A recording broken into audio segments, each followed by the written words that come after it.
একের পর এক বিশ্বকাপ খেলেছে, কিন্তু প্রতিবারই স্বপ্ন ভেঙেছে শেষ 16 কিংবা দ্বিতীয় রাউন্ডে। অবশেষে 72 বছরের অপেক্ষার অবসান। 1954 সালের পর এই প্রথম ইতিহাস গড়ে আবারও বিশ্বকাপের কোয়ার্টার ফাইনালে উঠে এসেছে সুইজারল্যান্ড। ভ্যাঙ্কুভারে অনুষ্ঠিত শেষ 16 ম্যাচে 120 মিনিট লড়েও গোল করতে পারেনি সুইজারল্যান্ড কিংবা কলম্বিয়া।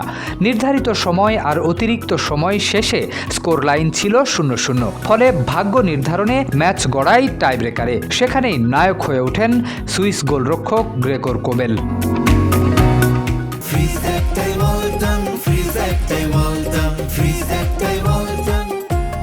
টাইব্রেকারে কলম্বিয়ার দাভিনসন সানচেজ ও কুচো হার্নান্দেজ দুজনই ব্যর্থ হন। বিশেষ করে হার্নান্দেজের শট দুর্দান্তভাবে ঠেকিয়ে দেন কোবেল। অন্যদিকে সুইজারল্যান্ডের হয়ে শুধু ম্যানুয়েল আকাঞ্জি একটি শট মিস করেন। শেষ পর্যন্ত 4-3 ব্যবধানে টাইব্রেকার জিতে উৎসবে মাতে সুইসরা।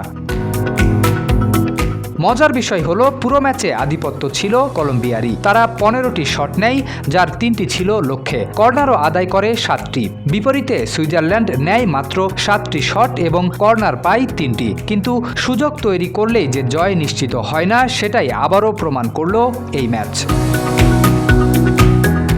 এই জয়ের মধ্য দিয়ে 1954 সালের পর প্রথমবার বিশ্বকাপের কোয়ার্টার ফাইনালে জায়গা করে নিয়েছে সুইজারল্যান্ড। আর শেষ 8-এ তাদের অপেক্ষায় বর্তমান বিশ্ব চ্যাম্পিয়ন আর্জেন্টিনা। একদিকে 72 বছরের ইতিহাস ভাঙার উচ্ছ্বাস, অন্যদিকে শিরোপা ধরে রাখার মিশন। এখন দেখার বিষয়, বিশ্বকাপের কোয়ার্টার ফাইনালে ইতিহাসের নতুন অধ্যায় লিখবে সুইজারল্যান্ড, নাকি মেসিদের আর্জেন্টিনা এগিয়ে যাবে আরও এক ধাপ।